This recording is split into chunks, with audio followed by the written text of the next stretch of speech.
పెద్దలు దత్తాత్రేయ గారికి అండ్ మా పితామహులు మురళీమోహన్ గారికి అండ్ వేదిక మీద ఉన్న పేరు పేరున పెద్దలు అందరికీ కూడా థ్యాంక్ యూ సో మచ్. ముఖ్యంగా ఈ ప్రోగ్రామ్ని ఇంత చక్కగా నడుపుకుంటూ తీసుకెళ్తున్న మా Ravi and Niharika, special thanks to you and congratulations, you're doing wonderful job. If not you too, వాళ్ళందరూ ఇంతసేపు కూర్చునేవాళ్ళ అన్నది సందేహమే. చాలా లైవ్లీగా బ్యూటిఫుల్గా తీసుకెళ్తున్నారు. And my special thanks and congratulations and best wishes to Pradeep గారు also, because the way he has explained what is luck of fame and దానివల్ల ఎలా మీరు ప్రయోజకులు అవ్వచ్చు, మీరంతా ప్రాఫిట్ పొందొచ్చు అనేది చాలా బాగా ఎక్స్ప్లెయిన్ చేశారు. అండ్ మా మురళీమోహన్ గారికి మురళీమోహన్ అనే సాంగ్ కూడా చాలా బాగా చాలా బాగా చేశారనమాట. ప్రదీప్ గారు once again wishing you. And I feel so honoured, ఎందుకంటే ఇంత పెద్దల చేతి మీదుగా ఈ అవార్డు తీసుకోవడం అన్నది నిజంగా చాలా గర్వంగా ఫీల్ అవుతున్నాను.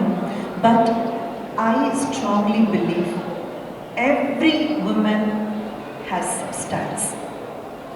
Substance అనేది లేని ఒక్క మహిళ కూడా ఈ ప్రపంచం మీద లేదు. కాబట్టి ఈ award I wanted to dedicate to all the women here because it belongs to all of us.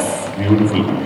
It really belongs to all of us. ఎందుకంటే మనం మగాళ్ళు బయటకు వచ్చి పనిచేయడం కానివ్వండి, వాళ్ళు ఒక సక్సెస్ సాధించడం అన్నది అఫ్కోర్స్ అది కూడా చాలా కష్టమే, వాళ్ళు కూడా కష్టపడే పైకి వస్తున్నారు. బట్ వాళ్ళకి 10 రెట్లు కష్టం అని పెడితే మనకు 100 రెట్లు అన్నమాట. అది కాక మనలో ఉన్న ఒక చిన్న ప్రాబ్లం ఎక్కడ వస్తుందంటే మనకు ఆ గిల్ట్ ఫీల్ వచ్చేస్తుంది. ఇల్లు దాటి బయటకు వచ్చి మనం వర్క్ చేస్తున్నామంటే ఏదో తప్పు చేసేసినట్టు, ఇల్లుని పక్కన పెట్టి మనం ఏదో బాధ్యత లేకుండా బయటకు వచ్చి పనిచేస్తున్నామా అన్న గిల్ట్ ఫీల్తోనే మనం బతుకుతుంటాము. ఆ గిల్ట్ ఫీల్ని బ్యాలెన్స్ చేస్తూ వర్క్ అండ్ హోమ్ రెండుని బ్యాలెన్స్ చేస్తూ ఒక స్థాయికి చేరుకొని ఇంత పెద్దల చేత ఇలాంటి ఒక అవార్డు పొందడం అంటే today I feel more responsible towards my work, my profession. ఏదో సాధించాలని ఇది ఇచ్చారు, కానీ ఇది ఇచ్చారు కాబట్టి ఏదో సాధించాలన్న ఒక ఉద్వేగం నాలో పుట్టింది. Thank you so much for that. And I wish whole heartedly visionary achievers award a lot more. మీరు ఇలాంటిది చెయ్యాలి, చాలామందిని మీరు ఎంకరేజ్ చేయాలి. మీరు చేస్తున్న కార్యక్రమానికి heartfelt wishes and thank you once again.